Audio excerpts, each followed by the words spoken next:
My name is Serafina Hayes. I'm 28 years old, and until 30 minutes ago, I thought I had the perfect life. I was driving to the fancy steakhouse downtown, wearing my best black dress. Tonight was supposed to be special. My husband Marcus had called this dinner to discuss our 6-year-old son Tyler's inheritance from his grandmother. We were meeting with lawyers, family members, the whole deal. But have you ever had one of those moments where everything you believed about your life just shattered? That's exactly what happened when I pulled into the restaurant parking lot. A homeless woman approached my car. She was thin, dirty, holding a cardboard sign. But her eyes looked familiar somehow. She knocked on my window with shaking hands. "Please," she whispered. "I need to tell you something about your husband." I almost drove away. Who listens to random strangers in parking lots? But something in her voice stopped me. Something desperate and real. "Marcus Hayes isn't who you think he is," she said, tears streaming down her face. "He's my husband too." My blood turned to ice. The world started spinning. "That's impossible," I whispered back. She pulled out a worn wedding photo. A younger Marcus, smiling next to this same woman. The date on the back read 15 years ago. "My name is Evangeline Hayes," she said. "And that inheritance your son is getting? It belongs to my children." I couldn't breathe. My hands were shaking so hard I could barely hold the photo. Have you ever felt like your entire reality just cracked in half?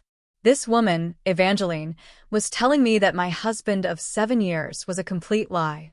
That our whole life together was built on stolen ground. "This has to be some mistake," I said, but my voice sounded hollow. Deep down, something clicked into place. All those business trips Marcus took.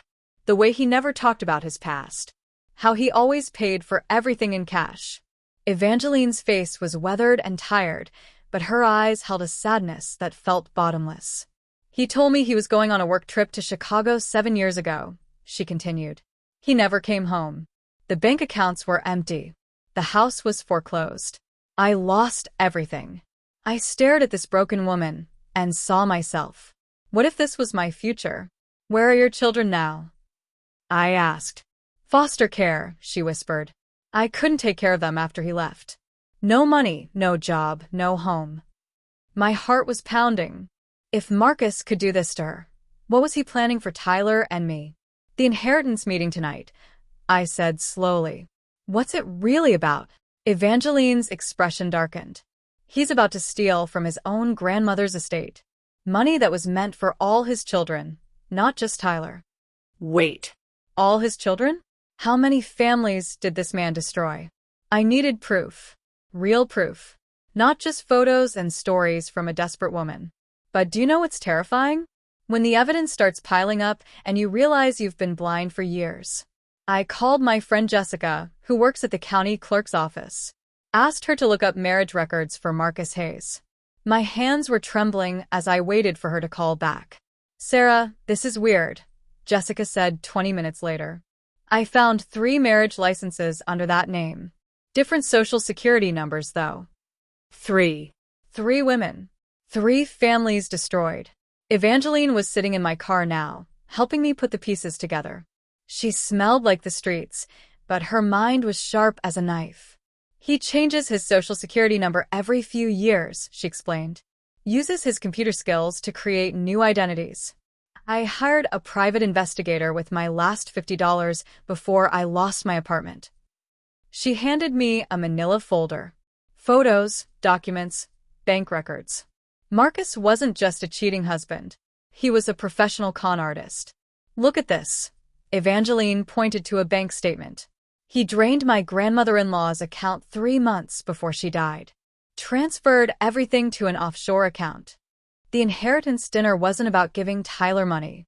It was about Marcus stealing what was left and disappearing forever. But here's the part that made my blood run cold. "Sarah," Evangeline whispered, "I think he's planning to take Tyler with him when he runs." The next hour changed everything I thought I knew about the man I married. Have you ever discovered that the person you loved most was actually your worst enemy? Evangeline told me her story, and it was like looking into a crystal ball of my own future. She had been a nurse, making good money, owned her own home. Met Marcus at a coffee shop where he claimed to be a software developer. He was charming, romantic, everything she had ever wanted. He love-bombed me for 6 months, she said. Flowers every day, fancy dinners, weekend trips. Made me feel like a queen. I knew that feeling. Marcus had done the same thing to me. Then he started asking about my finances. Said he wanted to help me invest my savings. Make our future secure. Her voice cracked. I trusted him with everything. Within 2 years, Marcus had access to all her accounts, had her sign papers she didn't understand, convinced her to take out loans against her house.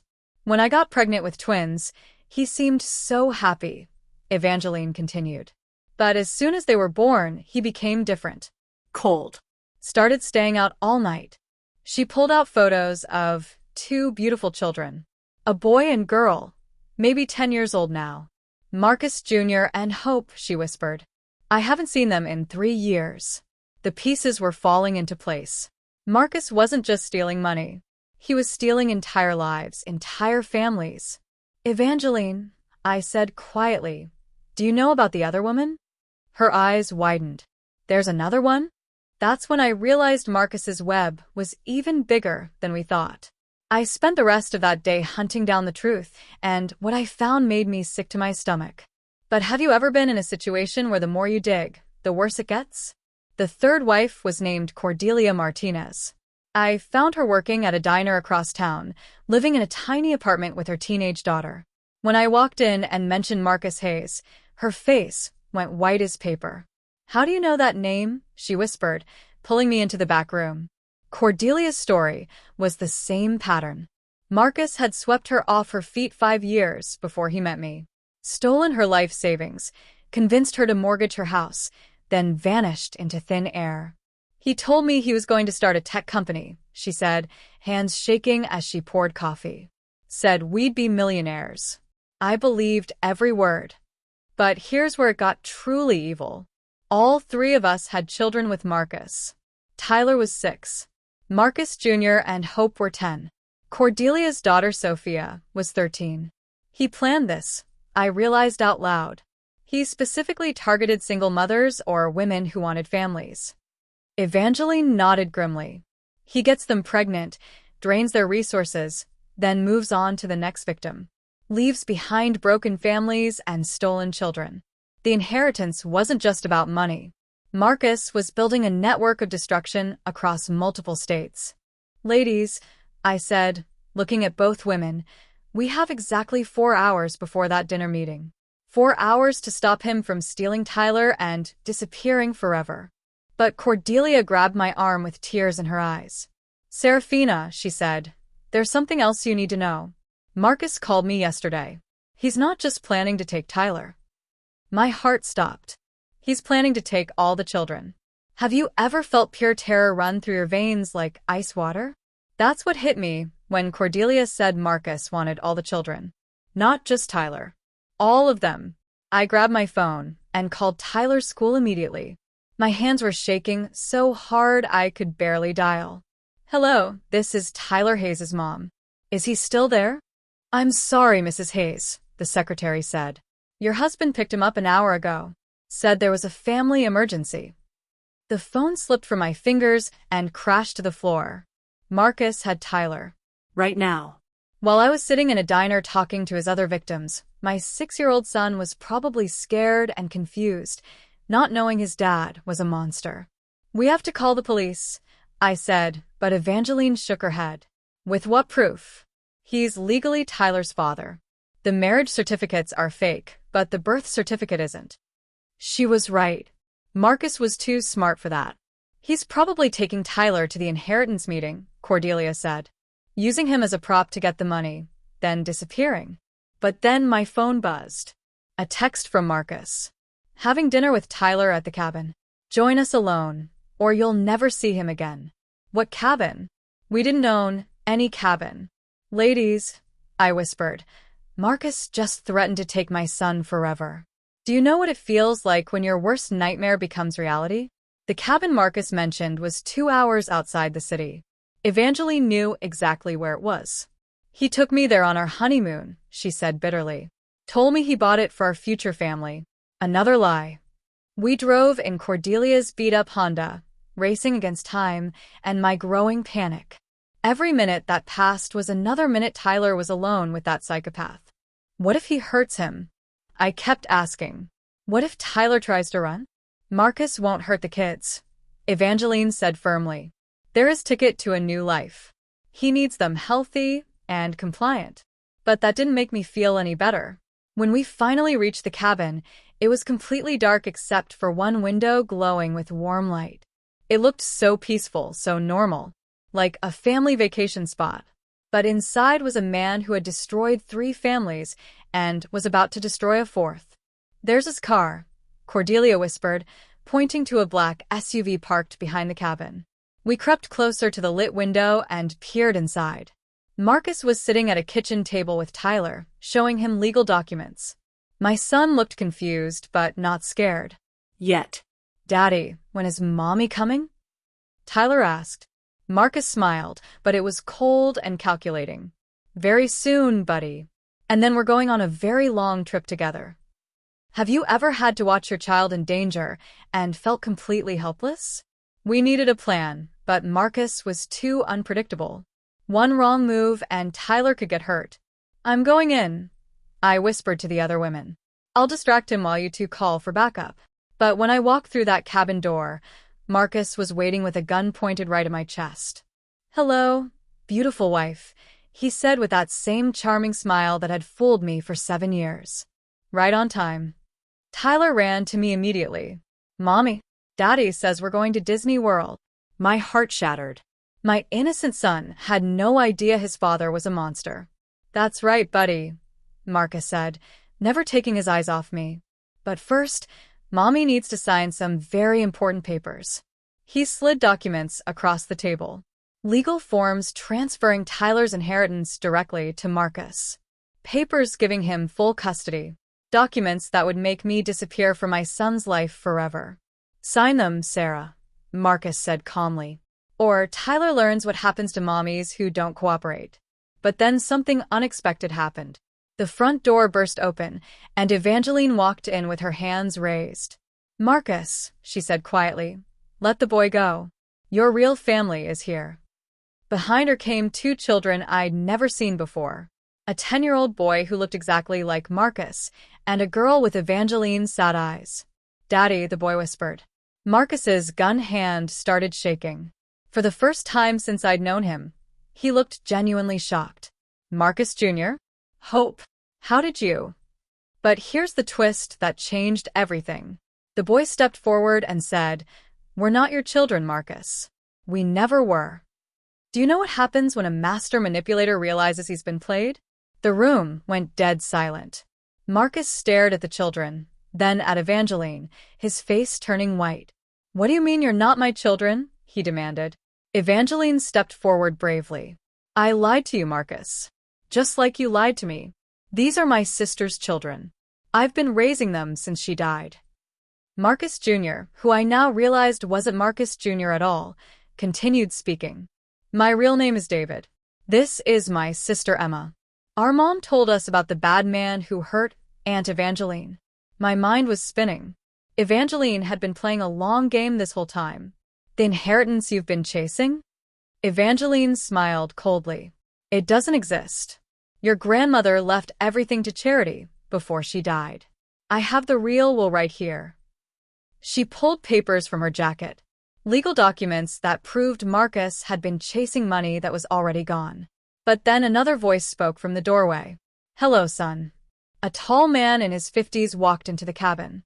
He was handsome, well-dressed, and looked exactly like an older version of Tyler. Grandpa Darius? Tyler said, running to him immediately. Wait. Tyler knew this man? How was that possible? Serafina, the stranger said gently, my name is Darius Chen.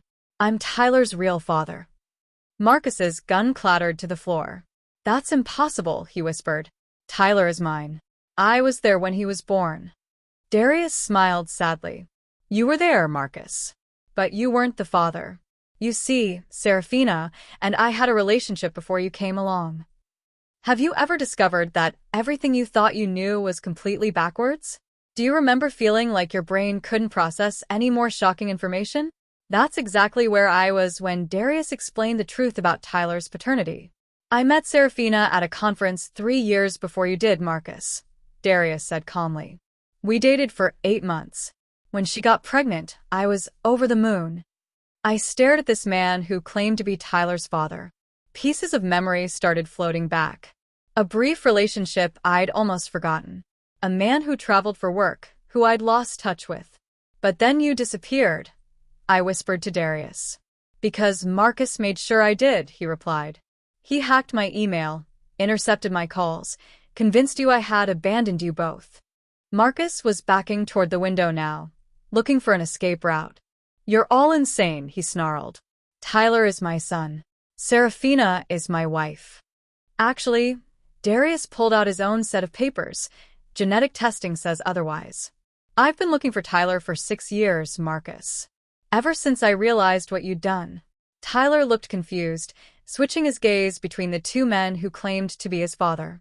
But then Marcus did something that proved he was more dangerous than any of us realized. He lunged for Tyler, scooping him up and pulling out a second gun from his jacket. If I can't have this family, he shouted, then nobody can? He backed toward the door with my son in his arms, both guns now pointed at all of us. Marcus, please, I begged. He's just a little boy. But Marcus's eyes had gone completely cold and empty. Say goodbye to Tyler, everyone. We're going somewhere none of you will ever find us. But just as he reached the door, police sirens started wailing in the distance. Someone had called for backup after all. Have you ever been in a standoff where one wrong word could cost everything? The police sirens were getting louder, but Marcus still had Tyler pressed against his chest with a gun to my son's head. You called the cops? Marcus screamed at us. You stupid women have no idea what you've done. Tyler started crying, and my heart felt like it was being ripped apart. Please, Marcus, I begged. Let him go. Take me instead. But Marcus wasn't the same charming man I'd married. His mask had completely fallen off, revealing something dark and desperate underneath. Nobody's taking anybody, he snarled. I've got offshore accounts you'll never find. New identities already prepared. Tyler and I are disappearing tonight. The police cars pulled up outside, their red and blue lights flashing through the windows. Drop your weapons and come out with your hands up, a voice boomed through a megaphone. That's when Darius stepped forward calmly. Marcus, he said, the money you've been stealing? It's all frozen now. Every account, every fake identity. The FBI has been tracking you for months. Marcus's face went pale. That's impossible. You made one mistake, Darius continued. You used the same computer to hack all your victims' accounts. Digital fingerprints, Marcus. They lead right back to you. But here's what none of us expected. Marcus started laughing. A cold, hollow sound that made my skin crawl. You think this is over? He said. I've been planning my exit strategy for years. Even if they arrest me tonight, there are things you'll never find. People who will finish what I started. What did that mean? What else had Marcus been hiding? Do you know what it's like to realize the nightmare is far from over? The police had the cabin surrounded, but Marcus wasn't giving up. He dragged Tyler toward the back door, using my son as a human shield.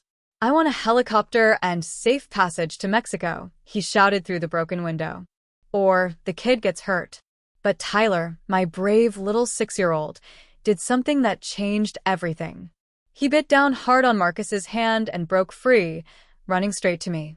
Mommy, he cried, and I grabbed him tight, pulling him behind the kitchen counter. Marcus was bleeding and furious, waving both guns wildly. You little brat. You have no idea who your real father is. That's when the SWAT team burst through both doors at once. Drop your weapons. Now. Marcus fired 2 shots into the ceiling, then threw both guns down and put his hands up. You got me, he said with that same cold smile. Congratulations. But as they handcuffed him, he looked straight at me. Serafina, he whispered, check your son's college fund. I left you a little surprise. What surprise? What had he done now? 3 hours later, at the police station, Detective Rodriguez told us the truth about Marcus's surprise. He emptied Tyler's college fund yesterday, she said. Transferred every penny to an account we can't trace. But that wasn't the worst part. We also found evidence that Marcus has been selling information about all his victims to identity thieves. Your social security numbers, bank accounts, everything. All three of us women looked at each other in horror. Even behind bars, Marcus was still destroying our lives.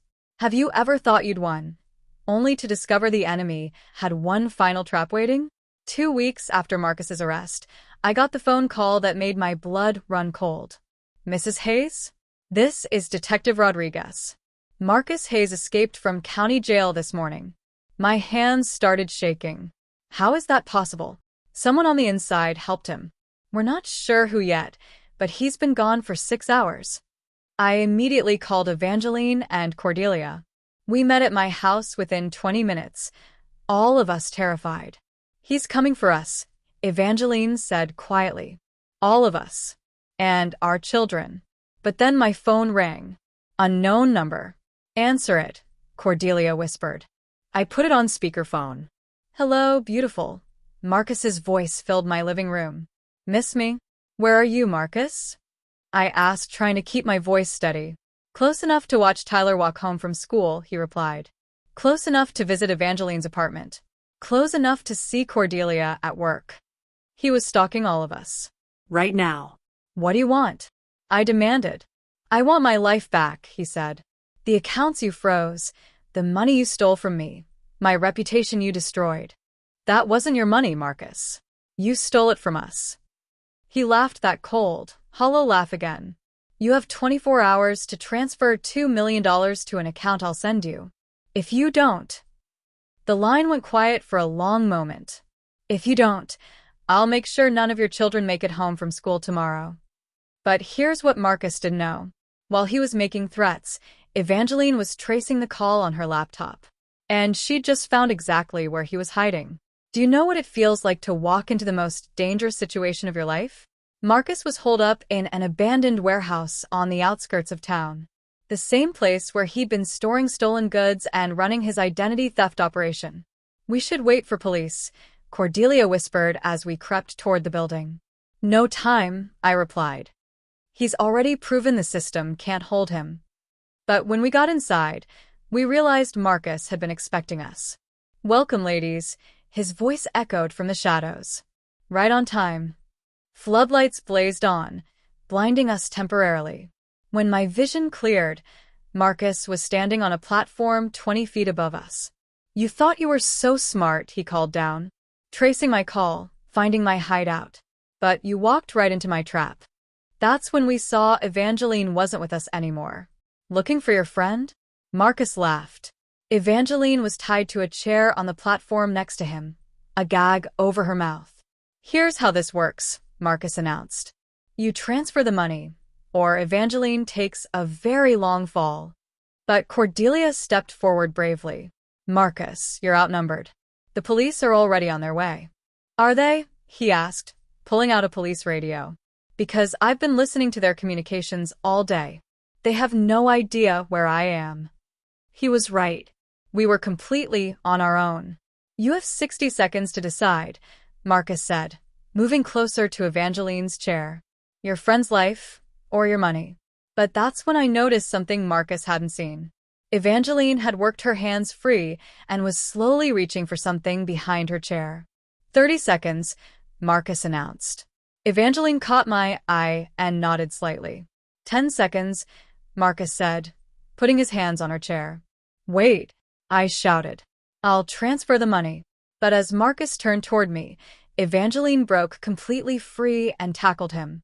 They both went over the edge of the platform together. Do you believe that sometimes the darkest moments lead to the brightest endings? 2 years have passed since that terrible night at the warehouse. Marcus survived the fall, but he broke both legs and his back. He's serving 25 years in federal prison for fraud, kidnapping, and attempted murder. This time, there's no escape. Evangeline spent 3 months in the hospital, but she recovered completely. More importantly, she got her real nephews back from foster care and adopted them officially. Cordelia used the recovered money to buy a house and send her daughter Sophia to college early. That brilliant girl is now studying computer science to help catch criminals like Marcus. And me? I married Darius 6 months ago in a small ceremony with all our new family present. Tyler calls him dad now, and they have the most beautiful relationship. Darius never tries to replace the years he lost, just makes every new day count. We started a support group for fraud victims called Rebuilding Trust. It meets every Tuesday at the community center, and we've helped over 200 families so far. But the most amazing thing happened last month. Tyler, now 8 years old, came home from school and said, "Mom, there's a new kid in my class whose dad left and took all their money. Can we help them?" That's when I knew we'd broken the cycle. Instead of bitterness and revenge, we'd chosen healing and hope. Sometimes people ask me if I'm angry about the 7 years Marcus stole from my life. The truth is, those years led me to Evangeline, Cordelia, and eventually back to Darius. They taught me that family isn't just about blood or marriage certificates. Real family is about people who show up when your world falls apart. People who fight beside you when everything seems hopeless. People who help you rebuild when you've lost everything. Marcus thought he could destroy us by taking our money, our homes, our trust. But he gave us something much more valuable instead. He gave us each other.